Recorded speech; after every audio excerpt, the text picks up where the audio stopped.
Hello, I am just doing a few things. One of them is I just finished my bluebell chicken. And this one's going to be in the CPSA conventions auction. So if you like it, that's where you'll find it. If you're not able to be present, you have to have someone there present to bid on it. And now I'm going to be working on this new chicken. I have been working on it. I started it on Sunday.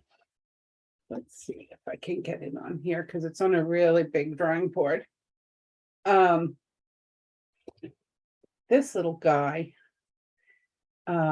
is just adorable. And we were talking about the fluff, and the fluff takes just as much time as the detailed ones, maybe a little less, but you do have to go back in and work back in.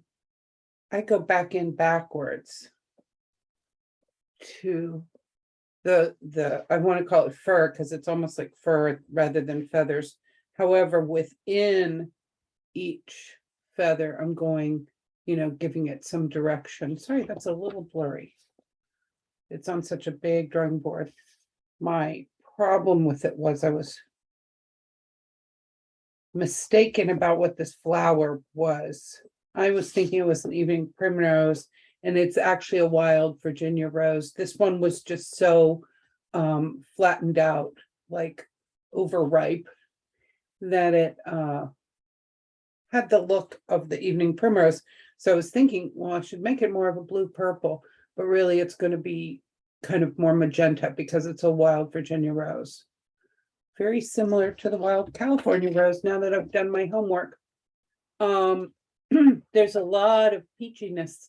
I've used a lot of peach, salmon pink, peach, along with ochre and other colors like that you'll see on my desk here.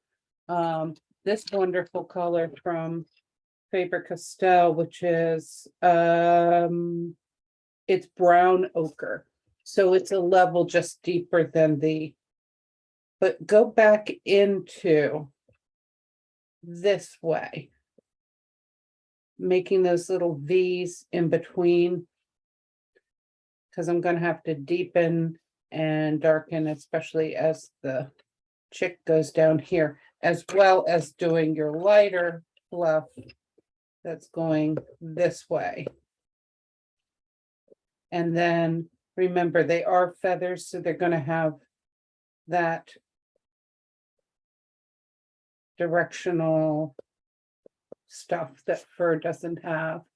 The head was just really fluff, so that was a little easier to do. I am doing a couple of things, and one of them is, let me just switch my camera so I'm not talking to nobody.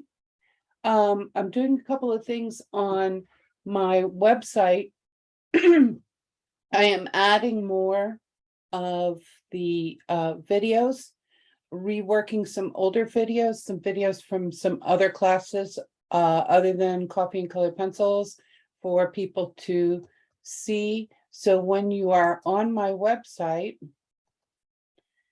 go here and on the more, and it drops down to library for Patreon library, or anytime you're just on the classes page. There's the calendar of our live classes and the Patreon library. It comes up much better here than it does on your tablet or phone. I'm working on that, but I've added a few things like the graphite horse. I just reworked that video to take past students out. I've got all the videos and extra help stuff here. Video 3, I will probably edit that one next week. A tiger that was just an update of a tiger that I actually have for sale this weekend at, let me see. It's at the Glen Echo Yellow Barn, Friends of Yellow Barn Small Works show. And that is for this weekend only. And I put in both my Lady Agnew, this was from John Singer Sargent's Lady Agnew. We were using classical paintings to demonstrate colored pencils, working just like paint. And also the tiger that I just put up a video of. So lots of new things for you all to enjoy. Contact me if you are confused or any video is not working for you, or if you see that I haven't edited out my class. I try to edit out the class and just have the demos. In case you didn't notice, some of my demos and the way I do class, I leave it very open-ended.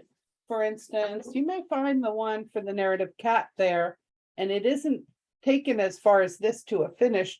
That's because everybody in the class was doing their own cat. Everybody in the class was doing their own story.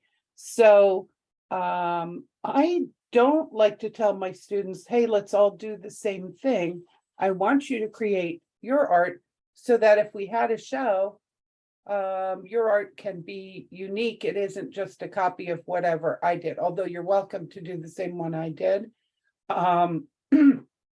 But maybe do your own thing with it. I put the birds bathing and the mouse bathing and everybody's having a bath, and I changed the expression on a cat's face from what it was in the reference photo. But that's the way I like to teach, because I want you all to become the artist that you're going to become. I want you all to create original art. It's great to copy along. That is the traditional way of learning art. That's how people apprenticed, and they copied. And if you got good at something, you got to help the master artist. You know, if you were good at clothes, you got to paint the clothes. If you're good at backgrounds, you got to paint the backgrounds.